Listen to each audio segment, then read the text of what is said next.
Hi all, అందరూ ఎలా ఉన్నారు? నేనైతే చాలా బాగున్నాను. రీసెంట్గా వైజాగ్లో కండక్ట్ అయిన వీకేర్ డాక్టర్ ప్రభారెడ్డి మేడం క్లాస్లో నేను ఏమేమి నేర్చుకున్నాను, మేడం ఏ క్లాసెస్ చెప్పారు అనేది మీ అందరితో షేర్ చేసుకోవడానికి మీ ముందుకైతే వచ్చేసాను.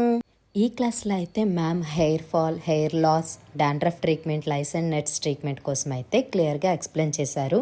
అండ్ ఫేస్కి వచ్చేసి BB glow, Korean glass treatments అయితే చెప్పారు. క్లాస్ కంప్లీట్ అయిన తర్వాత నాకున్న చిన్న డౌట్లను అయితే మ్యామ్ దగ్గరికి వెళ్ళి క్లారిఫై చేసుకున్నాను. మ్యామ్ కూడా విసుక్కోకుండా చాలా క్లియర్గా బాగా ఎక్స్ప్లెయిన్ చేశారు. ఇంకా ఎప్పుడైనా ఏమైనా డౌట్స్ వస్తే మా అందరికీ కూడా ఒక గ్రూప్ అయితే క్రియేట్ చేశారు. ఆ గ్రూప్ ద్వారా మాకు ఏ డౌట్స్ ఉన్నా అడగొచ్చు. అండ్ వీకేర్ ప్రోడక్ట్ కూడా ఈ గ్రూప్ ద్వారా పర్చేస్ చేయొచ్చు. Thank you so much Prabha Reddy ma'am and Asha ma'am. And finally certification. మీకు కూడా ఇలాంటి సర్వీసెస్ కావాలంటే తెలుసు కదా, మన లక్కీ బ్యూటీ పార్లర్ వచ్చేసేయండి. ఖచ్చితంగా ది బెస్ట్ ఇస్తాను.